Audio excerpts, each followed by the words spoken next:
Hi, and in this video, we're going to talk about getting a job, how BPD impacts employment, and how that is associated with BPD severity. So let's get into it. Now, you've been outplaced, outsourced, downsized, let go, terminated, or just plain fired.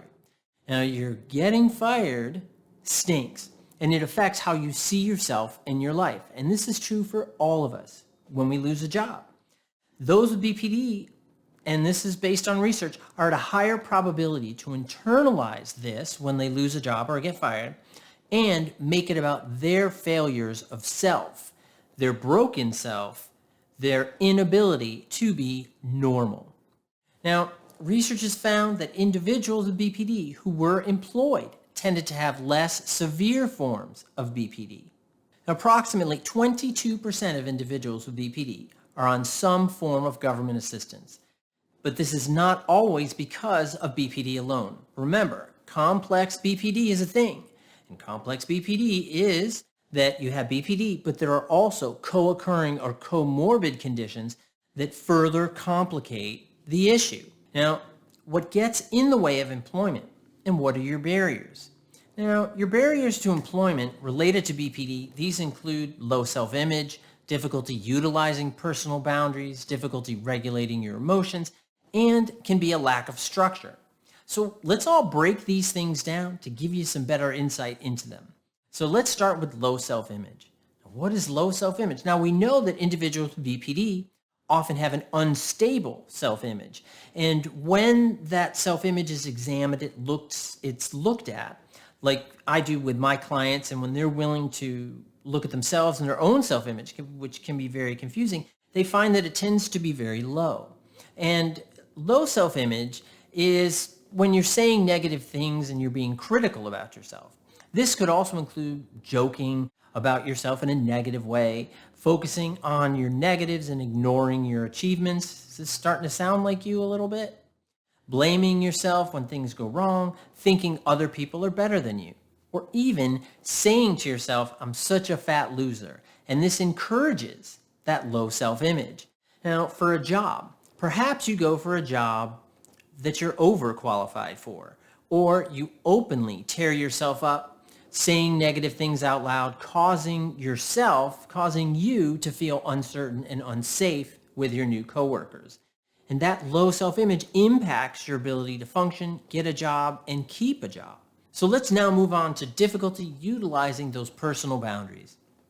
And this is really something that is central to a lot of individuals with BPD that are struggling, of course, with their own self-image, but also what's appropriate, what they're comfortable with. Because a lot of individuals with BPD are willing to sacrifice their sense of comfort in order to help make other people feel okay, or what the individual or what you feel helps other people to be okay.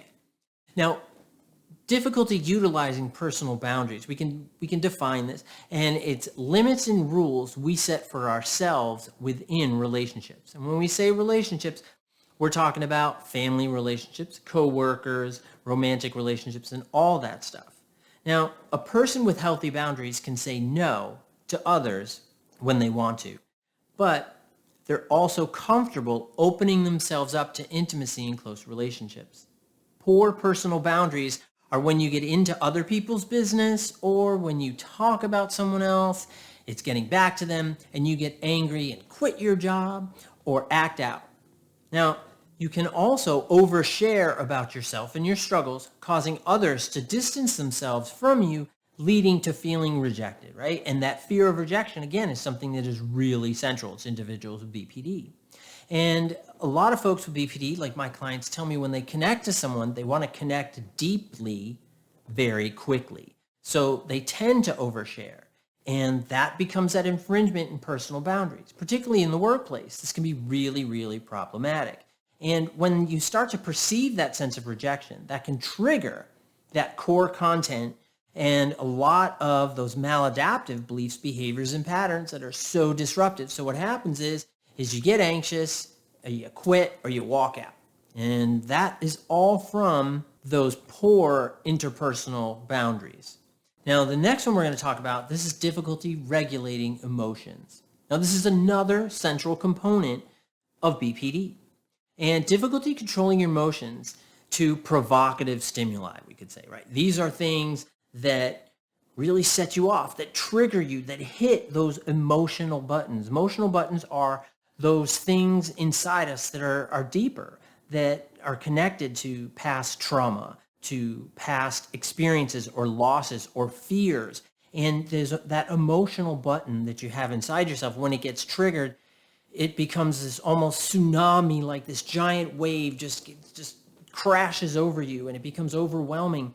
And that sense of overwhelm tends to create a lot of difficulty with you managing your emotions, controlling your emotions. So it's important now to recognize that we all become dysregulated, right, when we're triggered. But individuals with BPD, they have that greater difficulty because of those emotional buttons, because of those triggers. Now, in a work environment, this could be when someone at work says something to you, could be a coworker or even a customer, and you go off on them verbally or perhaps physically. And working with a lot of my clients, they tend to have a lot of serial unemployment because of this difficulty regulating their emotions. And serial employment, what that is having a job for a little while, losing it, and then getting another. Having that job for a little while, losing it, and then getting another. And you see this pattern. And just as I mentioned in the beginning of the video, that individuals that have a more severe form of BPD, they have a greater difficulty in regulating those emotions. So it becomes much more complex and difficult for them or you to regulate those emotions. And it really hampers your ability to maintain that job. And as many of you know, if you have that serial employment, serial unemployment, or that it's hard to have that steady income.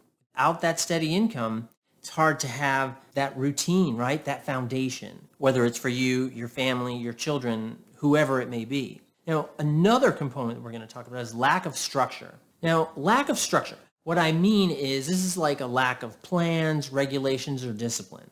And when there's a lack of structure, that tends to create a lot of fear in individuals with BPD. They become very nervous, afraid of uncertainty. If they have a trauma background, which many individuals with BPD do, that they can feel they're going to be hurt, that they're going to be taken advantage of, that they're going to be abandoned by other people at work, rejected by other people at work. And that's going to cause a sense of emptiness. And that creates that spiral, that downward spiral for that individual. Now, when we talk about that lack of structure, this is when you don't know what your job entails or what is expected of you, or it changes so quickly. You're like, huh? What? Right? And your BPD tries to keep you off balance. Your BPD is this thing inside you, right? And it feeds on that negativity. It feeds on all the negative things you say to yourself, the negative things you do to yourself, the negative relationships you get in that perpetuate it, make it bigger, make it stronger. And what happens is it wants you off balance, so then it can feed. And it becomes like that stray cat. And I've talked about this in other videos as well.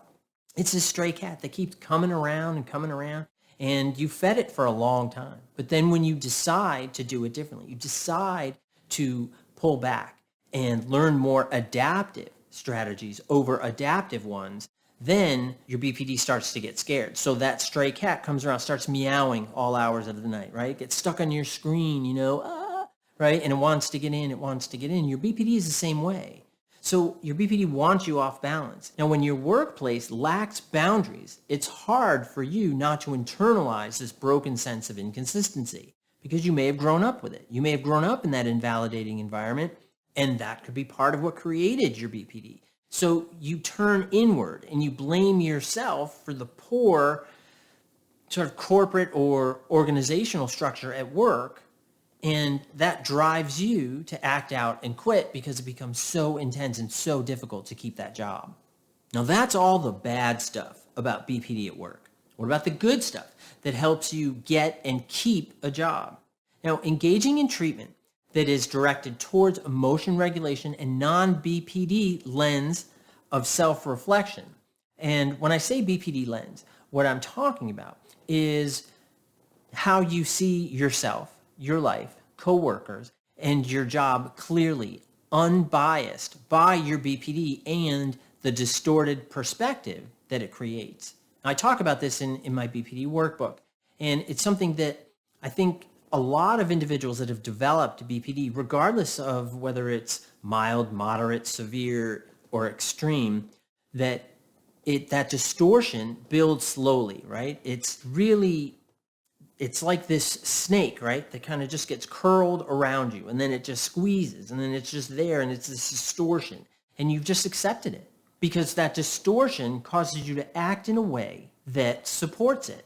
So when we talk about the work environment and you really need the job and you really want some stability and you're really trying to build boundaries and you're really trying to have good emotion regulation, and then you end up in a workplace, maybe it doesn't fit, maybe you really want it and that pressure is really driving you and it can put you off balance. But with the right treatment approach that builds awareness and insight into these things can help you feel better about yourself, but also identify a job that fits, what type of job fits you, and it can help you stay in that job for longer or for a really long time. Now, a lot of my clients have struggled with employment, and as we've worked on their own self-concept, minimizing that BPD lens, minimizing that negative self-talk, they've been able to maintain those jobs, maintain their businesses, and do the things they need to do to feel good about themselves.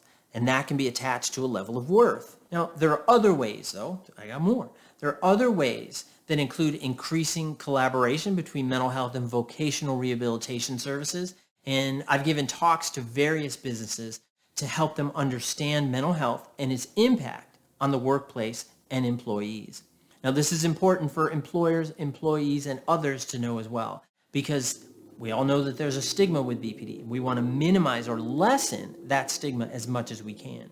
And I think that employers can sometimes, they get that sense of distortion that can be fed by that stigma. And so when I go out and I do presentations to different employers or different corporations, things like that, I'm always really impressed that they're open to the idea of exploring mental health issues, exploring issues that their employees might be going through. Because not only does this help them be more effective employees, but it also helps them be more effective people. And I think that when people feel more empowered and effective, they achieve amazing things. And we all know that jobs are tough. Coworkers and other people can be tough to deal with. There's no doubt about it. Now, especially when it's compounded by BPD, the emotional and cognitive issues that come along with it. This does not mean, though, that you can't get it under control. Get a job, have a career, and be successful. You absolutely, positively can. And I hope you found this helpful. Please like, share, and subscribe, and comment, and I'll see you next time. Thanks. Bye-bye.